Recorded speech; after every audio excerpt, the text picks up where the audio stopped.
नमस्कार दोस्तों, स्वागत है आपका नचिकेता एकेडमी में। हमने आगामी 72वीं बीपीएससी परीक्षा को ध्यान में रखते हुए आपके लिए एक बेहतरीन प्रैक्टिस सीरीज लॉन्च किया है, जो कि जिसमें हम सब्जेक्ट वाइज हर सब्जेक्ट का टॉपिक वाइज जो है आपको एमसीक्यू प्रोवाइड करेंगे।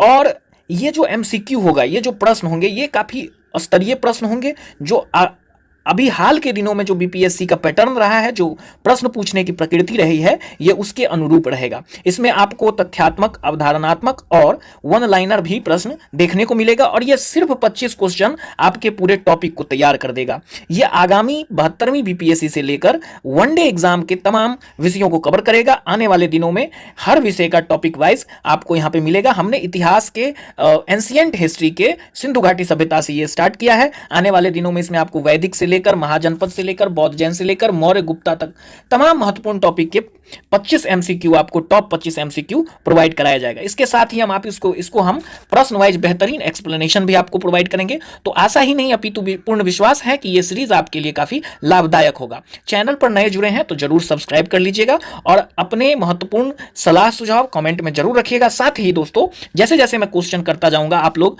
इसके आंसर कमेंट में जरूर दीजिएगा। आइए स्टार्ट करते हैं। तो पहला क्वेश्चन है कि निम्नलिखित कथनों पर विचार कीजिए। पहला कथन है कि हड़प्पा सभ्यता में नगर व्यवस्था जो है वो अत्यंत विकसित थी। दूसरा कथन है कि सभी हड़प्पा नगरों में दुर्ग क्षेत्र एवं निचला नगर मिलता है। तीसरा कथन है कि जल निकासी व्यवस्था इसकी प्रमुख विशेषता थी। अब आपको उत्तर देना है। ऑप्शन ए में है केवल 1 और 2, ऑप्शन बी में है केवल 1 और 3, ऑप्शन सी में है केवल 2 और 3, ऑप्शन डी में है 1, 2 और 3। तो इसका जो है उत्तर हो जाएगा दोस्तों ऑप्शन बी। कथन पहला देखते हैं, हड़प्पा सभ्यता में नगर व्यवस्था अत्यंत विकसित थी। यह बिल्कुल सही स्टेटमेंट है, हड़प्पा सभ्यता में नगर व्यवस्था अत्यंत विकसित थी।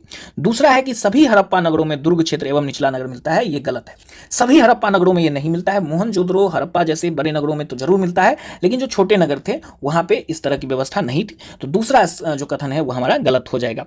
तीसरा कि जल निकासी व्यवस्था इसकी प्रमुख विशेषता थी, बिल्कुल सही है। एक प्रमुख विशेषता में जल निकासी व्यवस्था भी थी। तो इसका जो उत्तर हो जाएगा वो ऑप्शन बी हो जाएगा। वो जो है ऑप्शन जो है बी आपका ये सही उत्तर इसका हो जाएगा। ठीक है, आगे बढ़ते हैं। प्रश्न संख्या 2 देखते हैं। प्रश्न संख्या 2 कहता है कि निम्नलिखित युग्मों पर विचार कीजिए। लोथल और गोदीवारा, मतलब इसको हम लोगों को सुमेलित करना है कि कौन कौन सा सही सुमेलित है। तो लोथल, गोदीवारा, कालीबंगन, जुता हुआ खेत, धौलावीरा, जल संरक्षण। अब आपको बताना है कि इसमें से 1 और 2 सही है, केवल 2 और 3 सही है, केवल 1 और 3 सही है, या डी सही है, 1, 2 और 3। तो इसका दोस्तों सही उत्तर आप भी कमेंट कर सकते हैं। इसका सही उत्तर हो जाएगा डी। डी इसका जो है सही उत्तर हो जाएगा। डी में क्या है इसको देख लेते हैं एक बार ऑप्शन वाइज। तो लोथल में गोदीवारा, बिल्कुल लोथल में गोदीवारा, डॉकयार्ड भी इसको बोलते हैं। क्या बोलते हैं? डॉकयार्ड भी इसको बोलते हैं। ठीक है, लोथल में गोदीवारा मिला है। कालीबंगन में जुता हुआ खेत मिला है, जुता हुए खेत का साक्ष्य मिला है। और धौलावीरा जल संरक्षण के लिए सबसे यहाँ पे उत्तम जल संरक्षण की व्यवस्था धौलावीरा में ही थी। लोथल कहाँ पड़ता है दोस्तों? गुजरात में पड़ता है। कालीबंगन कहाँ पड़ता है? राजस्थान में पड़ता है। कभी कभी ये भी पूछ लेता है। और धौलावीरा कहाँ पड़ता है? ये भी गुजरात में पड़ता है। ठीक है, तो इसको आप लोग नोट जरूर कर लीजिएगा। आगे बढ़ते हैं, प्रश्न संख्या 3 को देखते हैं। प्रश्न कहता है कि निम्नलिखित कथनों पर विचार कीजिए। हड़प्पावासी लोहे से परिचित थे, पहला कथन। दूसरा कि कांसे का प्रयोग होता था। तीसरा है कि तांबा राजस्थान से प्राप्त किया जाता था। अब सही उत्तर चुनना है आपको। केवल 2 और 3, केवल 1 और 3, 1, 2 और 3। बताइए इसका आंसर क्या होगा, कमेंट में कीजिए। तो इसका आंसर दोस्तों अब हम लोग ऑप्शन वाइज देखते हैं पहले। तो हड़प्पावासी लोहे से परिचित थे क्या? तो इसका ये गलत हो जाएगा। हड़प्पावासी लोहे से परिचित नहीं थे। लोहा जो है वो उत्तर वैदिक में मुख्य रूप से देखने को मिलता है, वैदिक में देखने को मिलता है। हड़प्पा सिंधु सभ्यता में नहीं मिलता है। कांसे का प्रयोग होता था, बिल्कुल। ये इसको एक तरह से इसका हड़प्पा सभ्यता का एक नाम कांस्य युगीन सभ्यता भी है, कांस्य युगीन सभ्यता भी है। इसको आप लोग नोट कर लीजिएगा। तीसरा स्टेटमेंट है कि तांबा राजस्थान से प्राप्त किया जाता है। बिल्कुल, राजस्थान के कहां से तांबा प्राप्त किया जाता है? तो दोस्तों खेतरी एक जगह है राजस्थान में जहां से तांबा जो है प्राप्त किया जा सकता है। इसको आप लोग नोट कर लेंगे। तो इसका उत्तर जो है, इसका उत्तर क्या हो जाएगा? इसका उत्तर हो जाएगा केवल 2 और 3, ऑप्शन बी। केवल जो है 2 और 3 इसका उत्तर हो जाएगा। ठीक है, केवल 2 और 3 ये वाला इसका उत्तर हो जाएगा। ठीक है, अब आगे बढ़ते हैं, क्वेश्चन नंबर 4 देखते हैं। तो क्वेश्चन नंबर 4 है क्वेश्चन नंबर 4 है कि निम्नलिखित कथनों पर विचार कीजिए। मेसोपोटामिया के अभिलेखों में हड़प्पा क्षेत्र को मेलुहा कहा गया है। ठीक है, हड़प्पा सभ्यता का व्यापार केवल स्थल मार्ग से होता था, दूसरा कथन है। तीसरा है कि लोथल समुद्री व्यापार का प्रमुख केंद्र था। तो आप लोग इसका उत्तर दीजिए, कमेंट में आप लोग उत्तर जरूर कीजिए। आइए अब ऑप्शन वाइज इसको हम लोग सॉल्व करते हैं। तो मेसोपोटामिया के अभिलेखों में हड़प्पा क्षेत्र को मेलुहा कहा गया है, बिल्कुल सही है। मेलुहा जो है सिंधु घाटी सभ्यता को कहा गया है, किसमें? मेसोपोटामिया के अभिलेखों में। ठीक है, दूसरा है हड़प्पा सभ्यता का व्यापार केवल स्थल मार्ग से होता था, ये गलत है। हमने अभी ऊपर पढ़ा कि लोथल में हमको क्या मिला है, लोथल में हमको मिला है, लोथल में हमको क्या मिला है, लोथल में हमको गोदीबारा मिला है, लोथल में। ठीक है, लोथल में हमको गोदीबारा मिला है, यानी बंदरगाह मिला है, और लोथल समुद्री व्यापार का एक प्रमुख केंद्र था, तो ये बिल्कुल सही है। तो दूसरा गलत हो जाएगा, पहला और तीसरा सही हो जाएगा। तो इसका जो उत्तर हो जाएगा ये हो जाएगा 1 और 3, ऑप्शन नंबर बी। ठीक है, आइए अब आगे बढ़ते हैं, क्वेश्चन नंबर 5 को देखते हैं। क्वेश्चन नंबर 5 कहता है कि निम्नलिखित में से कौन सा कथन सही नहीं है? निम्नलिखित में से कौन सा कथन सही नहीं है? पहला है मातृ देवी पूजा के प्रमाण मिले, पहला मातृ देवी पूजा के प्रमाण मिले हैं। दूसरा पशुपति आकृति प्राप्त हुई है। तीसरा विशाल मंदिर संरचनाएं मिली है। चौथा वृक्ष पूजा के संकेत मिले हैं। बताइए क्या है आंसर? ये सीधा 1 लाइनर है, फैक्चुअल क्वेश्चन है, तो इसको आप लोग बताइए। तो इसका जो उत्तर है दोस्तों, वो उत्तर हो जाएगा सी। सी क्या है? विशाल मंदिर संरचनाएं जो है यहाँ पे वो नहीं मिली है। मातृ देवी पूजा के प्रमाण मिले हैं, मातृ देवी पूजा के प्रमाण मिले हैं। मातृ देवी की मूर्ति भी मिली है मोहनजोदड़ो में। ठीक है, आप सबने पढ़ा होगा। पशुपति आकृति जो है, पशुपति आकृति भी मिली है, पशुपति आकृति भी मिली है, मातृ देवी भी मिला है। वृक्ष पूजा के भी संकेत मिले हैं, पीपल के वृक्ष की पूजा की जाती थी, प्रकृति पूजक थे हड़प्पा सभ्यता के लोग। तो ये तीसरा जो है नहीं, विशाल मंदिर संरचनाएं हमें इसके बाद के समय में मिलता है, हड़प्पा सभ्यता में नहीं मिलता है। तो इसका जो है करेक्ट आंसर वो जो है सी हो जाएगा। सी को हम लोग टिक लगाएंगे। आगे बढ़ते हैं दोस्तों, क्वेश्चन नंबर 6 को देखते हैं। क्वेश्चन नंबर 6 को देखते हैं अब। क्वेश्चन नंबर 6 कहता है कि निम्नलिखित कथनों पर विचार कीजिए। कालीबंगन राजस्थान में स्थित है, यहाँ अग्निकुंड के प्रमाण मिले हैं, यहाँ विशाल जलाशय मिले हैं। अब है सही उत्तर को चुनिए, केवल 1 और 2, केवल 2 और 3, केवल 1 और 3, 1, 2 और 3। आप लोग इसका उत्तर कमेंट में जरूर बताइएगा और चैनल को सब्सक्राइब जरूर कर लीजिएगा। अच्छे प्रश्न आप लोगों के लिए संकलन करके मैं आप लोगों के लिए लाऊंगा, तो चैनल को सहयोग कीजिए, सपोर्ट कीजिए और सब्सक्राइब कीजिए। आइए इसका आंसर देखते हैं दोस्तों क्या है। तो कालीबंगन राजस्थान में स्थित है, ऊपर ही बताया मैंने, कालीबंगन राजस्थान में स्थित है। यहाँ अग्निकुंड के प्रमाण मिले हैं, बिल्कुल यहाँ अग्निकुंड के प्रमाण भी मिले हैं। यहाँ विशाल जलाशय मिले, ये गलत है दोस्तों। विशाल जलाशय कहाँ मिला है? धौलावीरा में मिला है। कहाँ मिला है? धौलावीरा में मिला है। ठीक है, तो यहाँ इसका उत्तर जो है हो जाएगा ए ऑप्शन, केवल 1 और 2। चलिए आगे बढ़ते हैं, 7वां प्रश्न देखते हैं। 7वां प्रश्न है कि निम्नलिखित कथनों पर विचार कीजिए। हड़प्पा लिपि अभी तक पढ़ी नहीं जा सकी है। ठीक है, दूसरा है अधिकांश लेख मुहरों पर मिले हैं। ठीक है, तीसरा है लिपि दाएं से बाएं लिखी जाती थी। ठीक है, अब सही उत्तर को चुनना है। बताइए इसका आंसर, आप लोग कमेंट में बताइए। आइए अब इसको देखते हैं। तो हड़प्पा लिपि अभी तक पढ़ी नहीं जा सकी है, बिल्कुल सही है। हड़प्पा लिपि क्या थी? चित्रात्मक लिपि थी। कौन सी लिपि थी? चित्रात्मक लिपि थी हड़प्पा की, और ये अभी तक पढ़ी नहीं जा सकी है, ये सही है। अधिकांश लेख मुहरों पर मिले, बिल्कुल अधिकांश जो हड़प्पा के लेख हैं वो मुहरों पर मिले, और लिपि दाएं से बाएं लिखी जाती थी, ये भी सही है।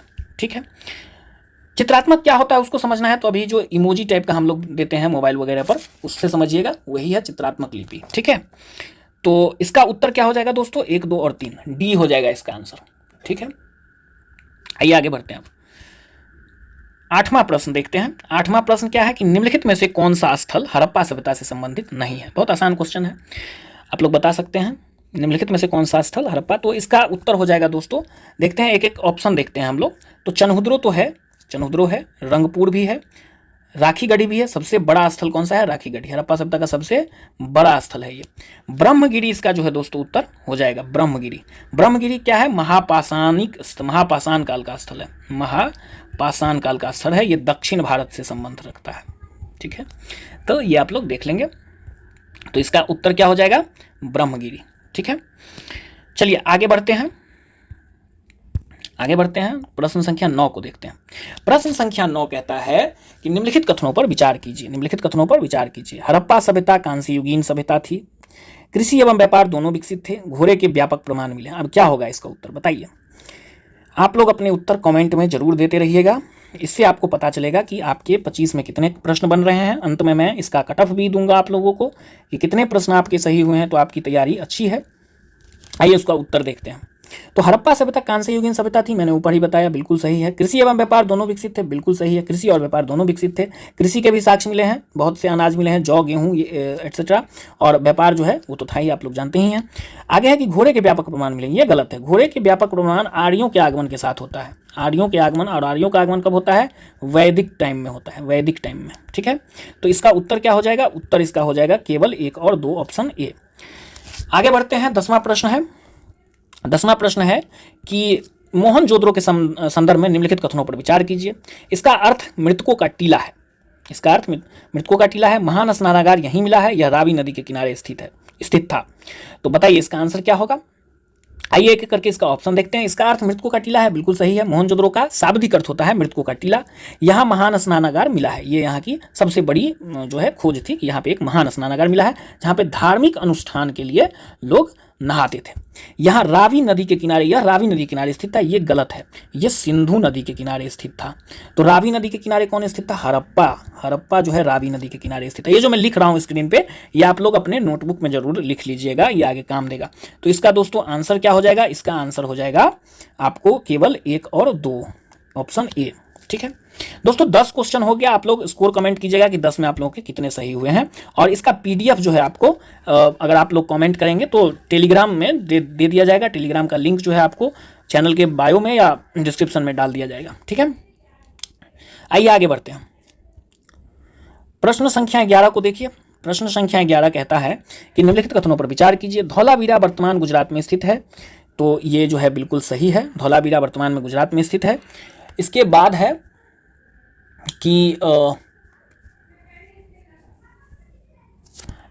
कि धौलावीरा त्रिस्तरीय नगर योजना के लिए प्रसिद्ध है, तो ये भी जो है सही है कि धौलावीरा जो है त्रिस्तरीय नगर योजना के लिए प्रसिद्ध है। और धौलावीरा से जलाशयों के प्रमाण मिले हैं, ये भी सही है। तो इस प्रश्न में तीनों सही है, तो ऑप्शन डी हो जाएगा। आगे बढ़ते हैं, क्वेश्चन संख्या 12 देखते हैं।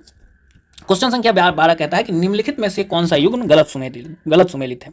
लोथल समुद्री व्यापार, बनावली हरियाणा, कालीबंगन गुजरात, राखीगढ़ी हरियाणा। बताइए, बहुत आसान प्रश्न है, जल्दी से उत्तर दीजिए इसका। तो इसका उत्तर हो जाएगा दोस्तों, लोथल जो है समुद्री व्यापार है, बिल्कुल सही है, पहले हम लोग पढ़े हैं। बनावली हरियाणा में है, बिल्कुल सही है। कालीबंगन गुजरात में, ये गलत है, इसका आंसर ये हो जाएगा, ये गलत है। कालीबंगन तो राजस्थान में है, कालीबंगन कहाँ है? राजस्थान में है, ठीक है। राखीगढ़ी हरियाणा में है, ठीक है। और ये क्या है? मैंने पहले भी बताया था, सबसे बड़ा स्थल ये हड़प्पा सभ्यता का सबसे बड़ा स्थल है, ठीक है। तो इसका उत्तर क्या हो जाएगा? सी हो जाएगा। चलिए आगे बढ़ते हैं, 13वां प्रश्न देखते हैं। 13वां प्रश्न कहता है कि निम्नलिखित कथनों पर विचार कीजिए। हड़प्पा सभ्यता में मानकीकृत बाट एवं माप प्रचलित थे। दूसरा है कि आर्थिक जीवन में व्यापार का महत्वपूर्ण स्थान था। तीसरा है सिक्कों का प्रयोग व्यापक रूप से होता था। अब सही उत्तर चुनना है, बताइए आंसर क्या होगा? केवल 1 और 2, केवल 2 और 3, केवल 1 और 3, 1, 2 और 3। प्रश्न संख्या 13 का। तो इसका दोस्तों उत्तर जो है हो जाएगा, देखते हैं कि हड़प्पा सभ्यता में मानकीकृत बाट एवं माप प्रचलित थे, बिल्कुल ये बात सही है। और इससे व्यापार जो है व्यवस्थित रूप से चलती थी। दूसरा है कि आर्थिक जीवन में व्यापार का महत्वपूर्ण स्थान, बिल्कुल आर्थिक जीवन में व्यापार का महत्वपूर्ण स्थान था, ये भी सही है। व्यापार आंतरिक और बाहरी दोनों स्तर पर किए जाते थे। सिक्कों का प्रयोग व्यापक रूप से होता है, तो सिक्कों के प्रयोग के प्रमाण जो है वो नहीं मिली है, बल्कि वस्तु विनिमय प्रणाली के साक्ष्य मिले हैं। वस्तु विनिमय क्या है? कि एक वस्तु के बदले दूसरा वस्तु देना। जैसे कि हड़प्पा सभ्यता के लोग जो विदेशी व्यापार थे, खासकर मेसोपोटामिया या फारस के, उनको वो लोग कपास से बने कपड़े देते थे और बदले में धातु जो है वो आयात करते थे। इसी को वस्तु विनिमय प्रणाली कहते हैं। तो ये देख रहे हैं आपकी कॉन्सेप्ट भी यहाँ पे आप लोगों को बताया जा रहा है, ताकि आपकी तैयारी, ऐसे भी छात्र होंगे जिन्होंने टॉपिक को नहीं पढ़ा होगा अच्छे से, तो उनको भी ये 25 प्रश्न एक टॉपिक कवर कर देगा, कॉन्सेप्ट भी कवर कर देगा। तो इसका जो है आंसर हो जाएगा, क्या हो जाएगा? ए हो जाएगा, केवल 1 और 2, ठीक है।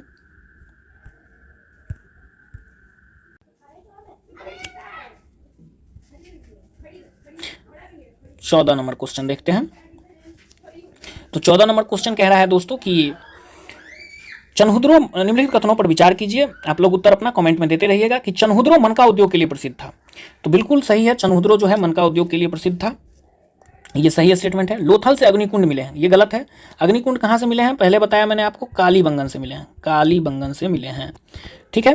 धौलावीरा से खेल मैदान जैसी संरचना मिली है, बिल्कुल सही है, धौलावीरा से खेल मैदान जैसी संरचना मिली है। तो इसका आंसर हो जाएगा 1 और 3, ठीक है। आगे बढ़ते हैं, क्वेश्चन नंबर 15 देखते हैं। क्वेश्चन नंबर 15 क्या कहता है कि निम्नलिखित में से किस स्थल से चावल के प्रमाण मिले हैं, किस स्थल से चावल के प्रमाण मिले हैं। तो ऑप्शन है मोहनजोदड़ो, रंगपुर, हड़प्पा, धौलावीरा। बताइए जल्दी से इसका आंसर आप लोग। तो इसका उत्तर हो जाएगा आपको दोस्तों बी, रंगपुर। बी जो है रंगपुर से जो है ये साक्ष्य मिले हैं चावलों के। ठीक है, अधिकांश हड़प्पावासी जो है दोस्तों वो गेहूं और जौ की खेती करते थे। चावल के प्रमाण जो है रंगपुर से मिले हैं, और इसके अलावा लोथल से भी चावल के प्रमाण मिले हैं। तो ये भी अगर ऑप्शन में रहे तो इसको भी ध्यान रखिएगा। आगे बढ़ते हैं, प्रश्न संख्या 16 देखते हैं। निम्नलिखित कथनों पर विचार कीजिए। हड़प्पा सभ्यता में सामाजिक असमानता के सीमित प्रमाण है। पहला कथन है कि हड़प्पा सभ्यता में सामाजिक असमानता के सीमित प्रमाण है, बिल्कुल ये सही है। दूसरा है कि विशाल राजमहलों के स्पष्ट प्रमाण मिले हैं। ये जो है दोस्तों गलत है, विशाल राजमहलों के स्पष्ट प्रमाण नहीं मिले हैं। तीसरा है कि नगर योजना में केंद्रीय नियंत्रण का संकेत मिला है। बिल्कुल केंद्रीकृत नगर योजना थी, नगर योजना काफ़ी उन्नत थी, समकालीन सभ्यताओं से बिल्कुल अलग और बेहतरीन थी। तो इसका आंसर हो जाएगा 1 और 3, ऑप्शन ए। ठीक है, नेक्स्ट क्वेश्चन पे चलते हैं दोस्तों। प्रश्न संख्या 17 को देखते हैं। प्रश्न संख्या 17 कहता है कि निम्नलिखित कथनों पर विचार कीजिए। कथन कौन कौन से हैं? हड़प्पा सभ्यता में कपास का प्रयोग होता था, मेसोपोटामिया के साथ व्यापारिक संबंध थे, लोहे के औजारों का उपयोग होता था। बताइए इसका उत्तर। तो इसका उत्तर हो जाएगा केवल 1 और 2। पहला सही है, हड़प्पा सभ्यता में कपास का प्रयोग होता था, बिल्कुल। मेसोपोटामिया के साथ व्यापारिक संबंध थे, बिल्कुल। कहा मैंने कि मेसोपोटामिया अभिलेख में मेलुहा का वर्णन देखने को मिला है, जो सिंधु सभ्यता ही था, हड़प्पा सभ्यता को ही कहा गया था। और लोहे के औजार के उपयोग नहीं मिले हैं। तो इसका उत्तर हो जाएगा 1 और 2। आगे बढ़ते हैं, 18वां प्रश्न देखते हैं। महान स्नानागार के संदर्भ में निम्नलिखित कथनों पर विचार कीजिए। तो यह मोहनजोदड़ो में मिला है, इसका उपयोग धार्मिक अनुष्ठानों में होता था, यह पक्की ईंटों से निर्मित था। बताइए इसका आंसर आप लोग जल्दी से। तो इसका उत्तर हो जाएगा दोस्तों, तीनों कथन जो है सही है, डी हो जाएगा। मोहनजोदड़ो में ये मिला है, बिल्कुल सही है। इसका उपयोग धार्मिक अनुष्ठानों में होता था, बिल्कुल सही है। और ये पक्की ईंटों से निर्मित था, ये भी सही है। ठीक है, आगे बढ़ते हैं, 19वां प्रश्न देखते हैं। निम्नलिखित कथनों पर विचार कीजिए। हड़प्पा सभ्यता में मूर्ति पूजा के संकेत मिले हैं। इसके बाद है अग्नि पूजा के प्रमाण मिले हैं, वैदिक देवताओं के स्पष्ट प्रमाण मिले हैं। अब बताइए इसका क्या सही है, उत्तर क्या होगा इसका? तो इसका उत्तर हो जाएगा दोस्तों केवल 1 और 2, केवल 1 और 2 इसका उत्तर हो जाएगा। अब इसको समझिए कैसे 1 और 2 होगा। तो हड़प्पा सभ्यता में मूर्ति पूजा के संकेत तो मिले हैं, मूर्ति मिली है, मातृ देवी की मूर्ति मिली है, पशुपति की मूर्ति मिली है। किसका किसका मिला है? मातृ देवी की मूर्ति मिली है। आप लोग कमेंट में बताइएगा मातृ देवी की मूर्ति कहाँ मिली है, किस स्थल से। और पशुपति की भी मूर्ति मिली है, ये भी कहाँ से मिली है, ये लोग कमेंट में आप लोग बताइएगा। इसके बाद अग्नि पूजा के प्रमाण मिले हैं, बिल्कुल अग्नि पूजा के प्रमाण मिले हैं। वैदिक देवताओं के स्पष्ट प्रमाण मिले हैं, बिल्कुल गलत है। वैदिक देवताओं के स्पष्ट प्रमाण हमें वैदिक काल में मिलेगा, ना कि हड़प्पा काल में। ठीक है, तो इसका उत्तर आपको हो जाएगा 1 और 2। आगे बढ़ते हैं, 20वां प्रश्न है हमारा। निम्नलिखित में से कौन सा स्थल वर्तमान पाकिस्तान में स्थित है? बताइए निम्नलिखित में से कौन सा स्थल वर्तमान पाकिस्तान में स्थित है? तो इसका उत्तर दोस्तों आप लोग कमेंट में दीजिए। इसका उत्तर हो जाएगा ऑप्शन नंबर सी। लोथल कहाँ है? लोथल है गुजरात में, गुजरात भारत में पड़ता है। धौलावीरा कहाँ है? गुजरात में है, गुजरात भारत में पड़ता है। राखीगढ़ी कहाँ है? हरियाणा में, हरियाणा भारत में पड़ता है। मोहनजोदड़ो आपको, ये जो है मोहनजोदड़ो, ये आपको कहाँ मिलता है? पाकिस्तान में मिलता है। ठीक है, पाकिस्तान में कहाँ मिलता है? ये सिंध प्रांत में मिलता है, पाकिस्तान के सिंध में। तो अब आगे बढ़ते हैं। यहाँ तक आप लोगों का क्या स्कोर है 20 में? कमेंट कीजिएगा कैसा लग रहा है ये सीरीज, ये भी आप लोग अपना रिव्यू दीजिएगा। और साथ ही चैनल को जरूर सब्सक्राइब करिएगा ऐसे बेहतरीन प्रश्नों के लिए। आगे बढ़ते हैं, 21वां प्रश्न देखते हैं। 21वां प्रश्न है कि निम्नलिखित कथनों पर विचार कीजिए। हड़प्पा सभ्यता का विस्तार त्रिभुजाकार में था, इसका विस्तार अफगानिस्तान से गुजरात तक था, यह सभ्यता केवल सिंधु नदी घाटी तक सीमित थी। बताइए 21 का क्या होगा आंसर? तो कथन पहला सही है, हड़प्पा सभ्यता जो है त्रिभुजाकार में थी। उसका जब मैप आप लोग देखिएगा, यहाँ मैं नहीं दिखा पाऊंगा स्क्रीन पे, मैप जब देखिएगा तो आपको एक त्रिभुज बनता हुआ दिखाई देगा। इसका विस्तार अफगानिस्तान से गुजरात तक था, ये भी सही है। अफगानिस्तान में भी मिले हैं साक्ष्य, हड़प्पा स्थल मिले और गुजरात में भी मिले, तो ये इसकी सीमा थी। ठीक है, आगे बढ़ते हैं। यह सभ्यता केवल सिंधु नदी घाटी तक सीमित थी, ये गलत है। ये सिंधु घाटी तक ही सीमित नहीं थी, बल्कि घग्घर, हाखरा, रावी, कई नदियों तक इसका फैला हुआ था। तो इसका सही उत्तर जो है हो जाएगा ए ऑप्शन, केवल 1 और 2। आगे बढ़ते हैं, 22वां प्रश्न। निम्नलिखित में से किस पशु का स्पष्ट प्रमाण नहीं मिलता है? स्पष्ट प्रमाण किस पशु का नहीं मिलता है? 22 का प्रश्न का जवाब दीजिए। तो घोड़ा, जैसा कि इसका उत्तर हो जाएगा सी, घोड़ा। घोड़ा जैसा कि मैंने कहा था कि इसका वैदिक काल में इसकी उपयोगिता बढ़ी है। बाकी बैल का प्रमाण देखने को मिला है, बैल का, हाथी का भी है और भैंस का भी है। एक मुहर पर इन तीनों पशुओं की चित्र अंकित की हुई मिली है। आगे बढ़ते हैं, प्रश्न संख्या 23 को देखिए। 23 को देखिए और अपना उत्तर दीजिए। निम्नलिखित कथनों पर विचार कीजिए। हड़प्पा सभ्यता में पक्की ईंटों का प्रयोग होता था। तो हड़प्पा सभ्यता में पक्की ईंटों का प्रयोग होता था, तो ये सही है। ठीक है, हड़प्पा सभ्यता में पक्की ईंटों का प्रयोग होता था। अधिकांश मकानों में आंगन होते थे। बिल्कुल सही है, अधिकांश मकानों में आंगन होते थे। घरों में कुओं की व्यवस्था मिलती है, ये भी बिल्कुल सही है। तीनों कथन सही है। इसके अलावा स्नानघर था, इसके अलावा नालियाँ थी। ठीक है, तो ये सब विशेषताएं थी। इसको आप लोग आगे स्नानघर और नालियाँ भी याद रखिएगा, ये भी प्रश्न में बन सकता है। तो इसका उत्तर हो जाएगा आपको ऑप्शन नंबर डी 1, 2 और 3। आइए 24वां प्रश्न देखते हैं। निम्नलिखित कथनों पर विचार कीजिए। हड़प्पा सभ्यता में कृषि मुख्य व्यवसाय था। गेहूं एवं जौ की खेती होती थी। सिंचाई के लिए नहरों के स्पष्ट प्रमाण मिले हैं। तो इसका आप लोग उत्तर दीजिए। तो इसका उत्तर हो जाएगा दोस्तों ऑप्शन ए। कृषि सभ्यता में हड़प्पा सभ्यता में कृषि मुख्य व्यवसाय था। जी बिल्कुल, कृषि होता था और इसी कृषि से ये लोग व्यापार करके धातु और अन्य महत्वपूर्ण वस्तुओं का आयात निर्यात करते थे। तो हम कह सकते हैं कि कृषि मुख्य व्यवसाय था। इसके बाद गेहूं एवं जौ की खेती होती थी। बिल्कुल, गेहूं एवं जौ के प्रमाण मिले, अधिकतर इन्हीं की खेती होती थी। सिंचाई के लिए नहरों के स्पष्ट प्रमाण नहीं मिले हैं। सिंचाई जो है नदी एवं वर्षा पर आधारित था, नदी एवं वर्षा पर आधारित था। ठीक है, तो इसका जो है उत्तर हो जाएगा ए, केवल 1 और 2। 25वां प्रश्न और अंतिम प्रश्न है ये आज का, इसको देखते हैं। निम्नलिखित में से कौन सा कथन सही है? हड़प्पा सभ्यता पूर्णतः ग्रामीण थी। पहला स्टेटमेंट है कि हड़प्पा सभ्यता पूर्णतः ग्रामीण थी। हड़प्पा सभ्यता में जल निकासी व्यवस्था नहीं थी। हड़प्पा सभ्यता कांस्य युगीन नगरीय सभ्यता थी। हड़प्पावासी लोहे से परिचित। इसमें सही आपको बताना है। तो अब आइए एक एक करके देखते हैं। हड़प्पा सभ्यता पूर्णतः ग्रामीण थी, ये गलत है। पूर्णतः ग्रामीण थी वैदिक सभ्यता। हड़प्पा सभ्यता नगरीय थी, नगरीय सभ्यता थी। ठीक है, दूसरा है स्टेटमेंट कि हड़प्पा सभ्यता में जल निकासी व्यवस्था नहीं थी। बिल्कुल गलत है ये। जल निकासी व्यवस्था उत्तम थी, उत्तम जल निकासी व्यवस्था थी। इसके बाद हड़प्पा सभ्यता जो है वो कांस्य युगीन नगरीय सभ्यता थी। बिल्कुल सही है, ये कांस्य युगीन नगरीय सभ्यता थी। और हड़प्पावासी लोहे से परिचित थे, ये भी गलत है, लोहे से परिचित नहीं थे। तो इसका उत्तर हो जाएगा सी। तो ये हमारा लास्ट क्वेश्चन था सिंधु घाटी सभ्यता से। अगला टॉपिक हमारा है वैदिक। वैदिक से ऐसे ही 25 प्रश्न लेकर मैं आ रहा हूं। जल्दी आप लोगों को वीडियो मिलेगा। वीडियो कैसा लगा आप लोग अपने राय जरूर रखिएगा कमेंट में, और आपके स्कोर कितने हुए 25 में वो जरूर बताइएगा। 18 या इससे प्लस है तो आपकी तैयारी बहुत अच्छी है। अगर इससे कम है तो आप एक बार अपने जो सोर्सेज हैं उनको ठीक से देखिए, रिवीजन कीजिए और इस प्रश्न को फिर से बनाइए। इसको एक बार 2 बार अच्छे से देखिएगा, सारे प्रश्न और तथ्य आपको याद हो जाएंगे। चैनल पे सब्सक्राइब जरूर कर लीजिएगा चैनल को, और बेल आइकन को जरूर दबा लीजिएगा ताकि नेक्स्ट वीडियो जैसे ही 25 प्रश्नों का अगला सीरीज आए वैदिक का, वो आप लोगों को मिले। धन्यवाद दोस्तों, thank you for watching this video.